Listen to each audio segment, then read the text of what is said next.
Deuteronomy chapter 1, we're going to start in verse 25. Look at those last few verses.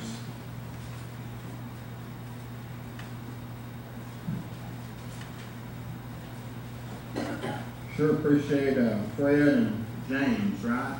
That came and fixed we had some toilet problems, and they came and fixed that this week, so appreciate all that. They also took some of the fruit of the land in their hands and brought it down to us, and they brought back word to us, saying, "It's good land which the Lord our God is giving us. Nevertheless, you would not go up, but rebelled against the command of the Lord your God. And you complained in your tents and said, because the Lord hates us, he has brought us out of the land of Egypt to deliver us in the hands of the Amorites to destroy us. Where can we go up? Our brethren have discouraged our hearts, saying, the people are greater and taller than we. The cities are great and fortified up to heaven. Moreover, have seen the sons of the Akram there." Now, the first thing I want you to notice, to point out to you, is they complained in their tents. Now, that means when they heard this news, that the spies brought back this grapevine that they had to carry it on a piece of wood. I mean, it was so heavy. I mean, it's just loaded down with grapes.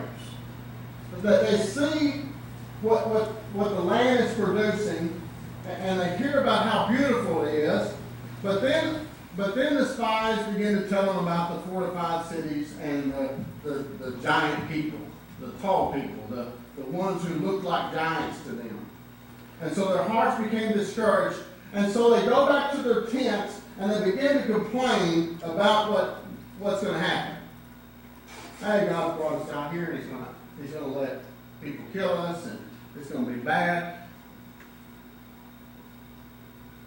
We have to remember that God hears us no matter where we are. Whether we're shouting from a mountaintop or whispering in our homes, God hears us. Now, that should bring us some comfort and also should terrify us. It should bring us some comfort because God hears every prayer that you pray, every request that you make, every supplication that you ask, every broken prayer. You know what a broken prayer is? That's when you begin to pray and you begin to weep so bad that you can't even get the words out. God hears that. That should bring comfort to you. But it also should terrify you because everything you say, God hears. Every curse word, every gossip, every slander, every hateful word, God hears. No matter where you are. In the privacy of your own home, God hears. Even if you don't speak it, get that. He hears. We need to repent, don't we? Don't we? Yes. Yes. Now look with me there. It says, the people are greater and taller than we.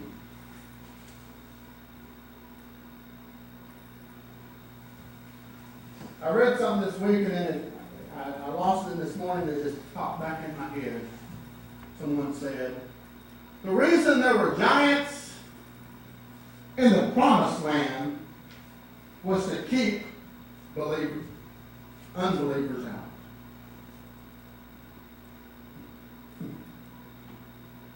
Those ones who wouldn't trust God, those ones who wouldn't put their faith in God, they were just going to see the giants and they weren't going to see God.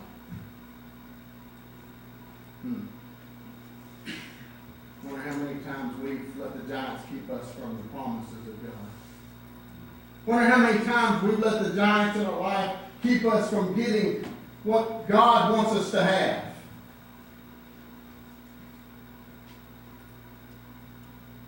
You see, a giant can come in all kinds of forms. It can come in fear. Y'all know who Ann Landis is?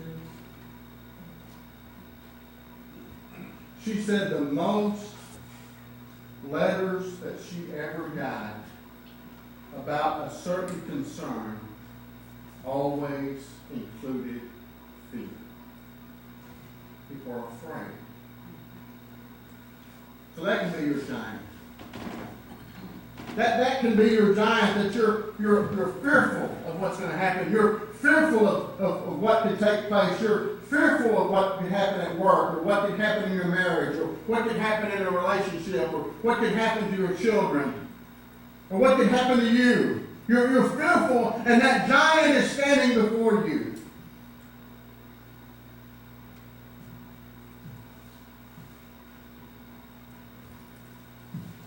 The giant could be the form of fearing, of discouragement, of worry, of loneliness, of temptation, of guilt. It can be all of those things. Those giants can come to us in our lives and literally control us.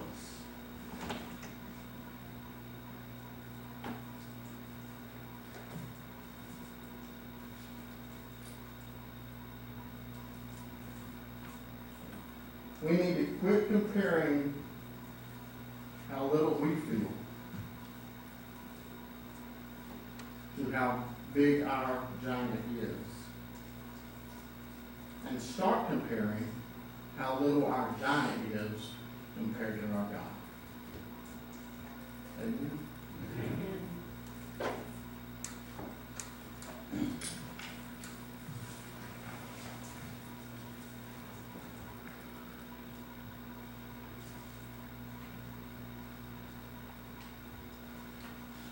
Sometimes the giants that come into your life is not your giant. Can I explain that? Sometimes the giant in your life didn't start out being your giant.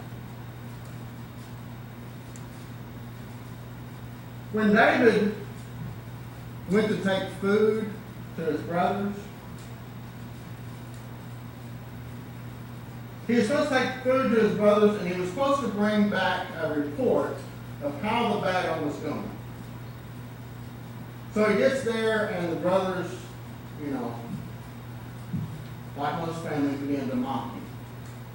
And he hears what's going on, that this giant is out there mocking the children of Israel. Nobody's going out there to fight him. No one's going out there to defend God and his army.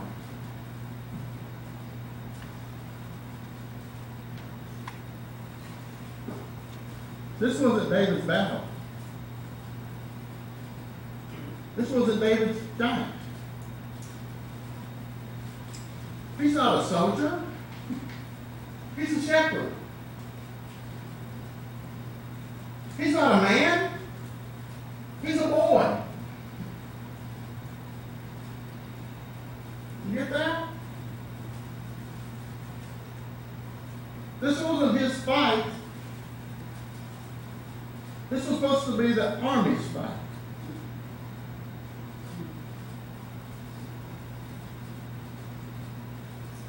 But David steps up when others step out.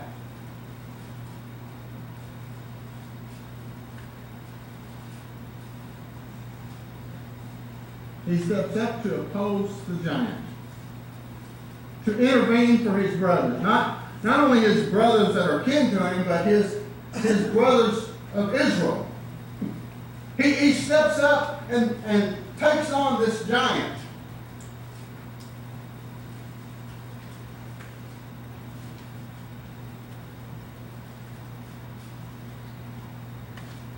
So what do we learn by that? The only way that somebody might beat their giant is for you to step in. For you to intervene.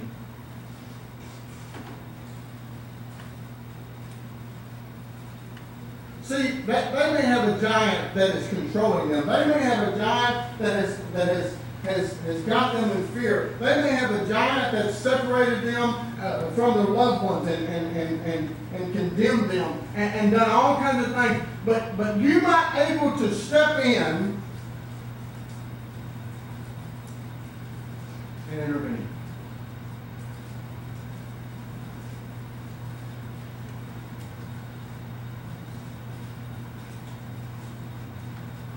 The only way somebody might be able to overcome their giant is for us to get involved.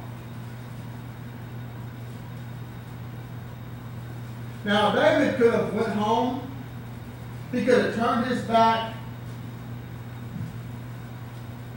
been discouraged about what's happening. He could have went back home, told his dad, said, "Dad, this is what's going on. Now, this is how I'd have done it if they'd asked me." Isn't that what we do sometimes? Oh, we got a plan. We're not going to get involved. We're going to just tell what we do. I mean, he could have went home and said, if they'd have asked my opinion, this is what I'd have told them. But he didn't do that. He could have went home and complained. He could have went home and gossiped about them. He could have went home and told about how bad it was, but he didn't do that.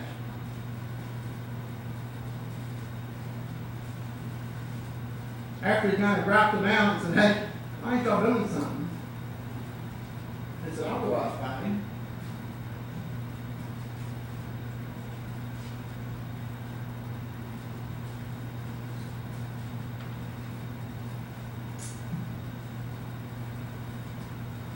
You see,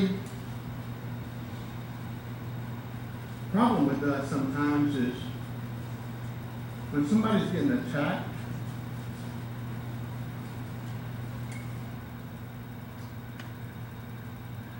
maybe it's spiritually, maybe it's with words,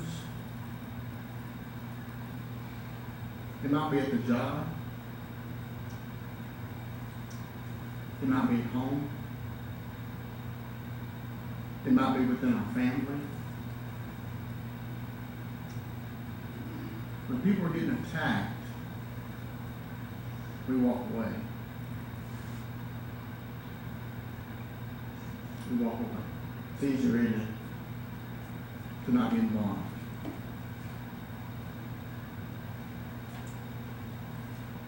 But David didn't do that. This was not his giant, but he was going to fight that giant. And for them to get an answer to prayer, they were going to have somebody to intervene. It's just like in your life, there's people out there that you're close to that are going through some things, and they've been praying, they've been asking God for help, and you may be the answer to that. You may be a piece of the puzzle that solves the problem.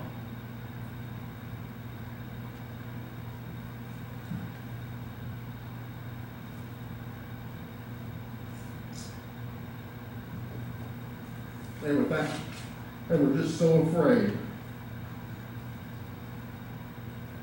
So afraid of the giant people in that land. They wasn't going to go in. Oh, they're bigger than us. They're mightier than us. They're taller than us. So they wouldn't go into the land. They wouldn't go where God wanted them to go. They wouldn't go into the place that God had for them. Because all they could see was these, and they didn't even see it. All they could do was envision these giant people. And sometimes we're so scared of what we don't see. We just get this picture in our head and then we just don't move. Not only was they scared of that, but then they were scared of what the spies said. There were fortified cities. In other words, they were cities that had walls around them. Walls to protect them. The definition of the wall is something made out of wood or metal or brick or stones. It is something that is put up to protect something. To protect something from getting in and for protecting something from getting out.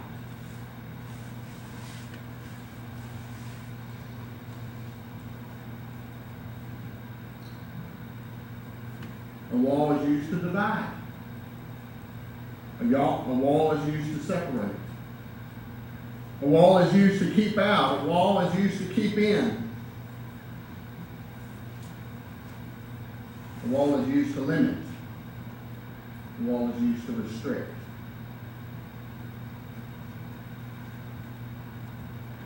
There's walls in your life, isn't there?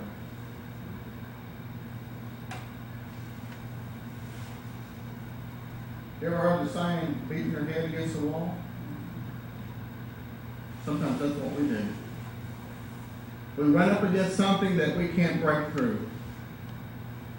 It may be a habit. It may be an addiction.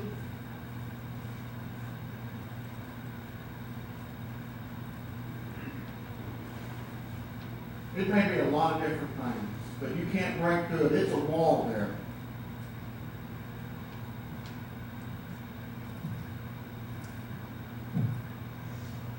So guess what?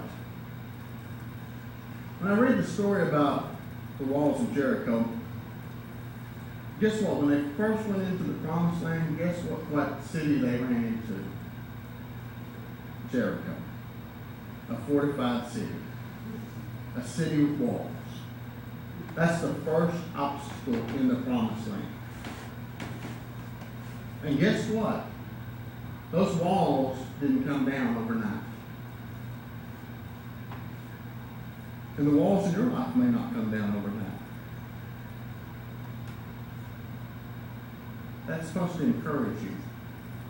You may be hitting your head against the wall, and you've been doing it for a long time. You've been trying to overcome something in your life. You've been struggling with it. You've been fighting against it. You've been trying to do everything that you can do, and yet you have not had any success. Well, let me encourage you. The walls of Jericho did not come down overnight.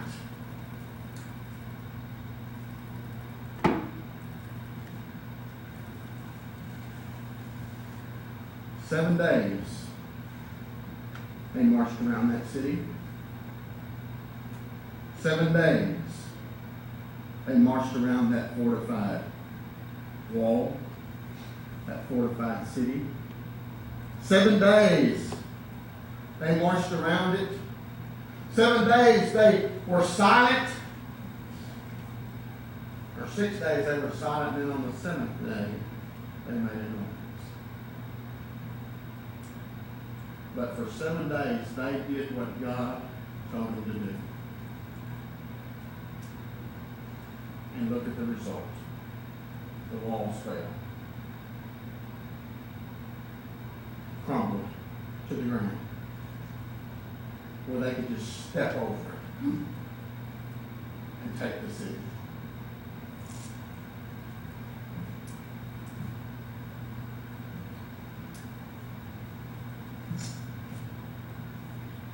There may be walls in your life. There also may be walls in your life that you've put up. You know, to keep people out. Not to let them get close to you. You don't want to get hurt again. You don't want to let them get close to you so that they can have an impact on your life. And you put walls up. You've built those walls stone by stone.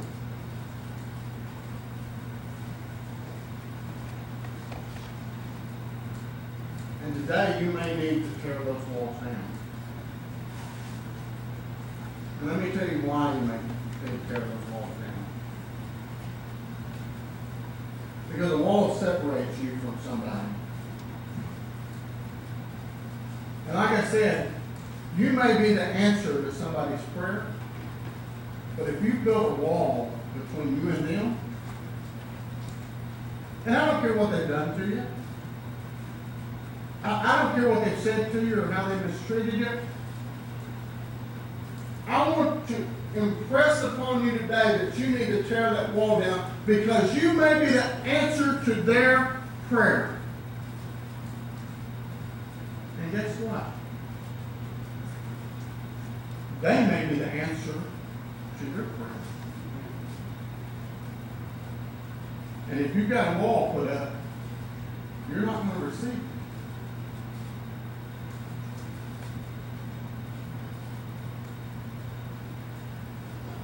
So I encourage you to tear that wall down.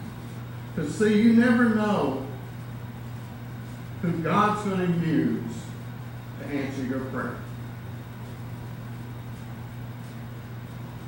Many times it's people that you don't expect to help you, right? Y'all ever had that? Somebody help you that you didn't expect? Somebody stepped up to the plate when all of your friends, all of your family stepped out. And they stepped up to the plate. Maybe they said a kind word to you. Maybe they sent you a text. Maybe they called you. Maybe they come and visit you in the hospital. Maybe they reached out to you when you thought that there's no way they'd do it. Or you never even thought that they'd even be thinking about you. You see, we need to tear those walls down so that we're ready to receive what God has for us. And ready to be used of God.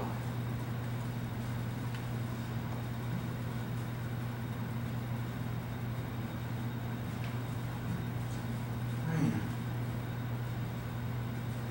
So whether you have a giant in your life, or have a wall in your life,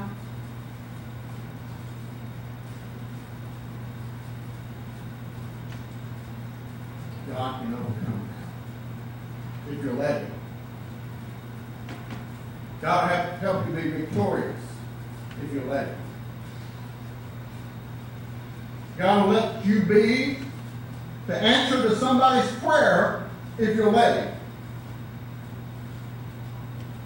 But you got to let Him. It's up to you. You can stay in the wilderness and wander around and not really receive what God has for you. Or you can come into the promised land and there's still going to be giants and there's still going to be walls in your life. There's still going to be struggles. There's still going to be heartaches. There's still going to be hard times. But just like in the wilderness, God's with you. And God will get you through it. We're going to have a song of invitation.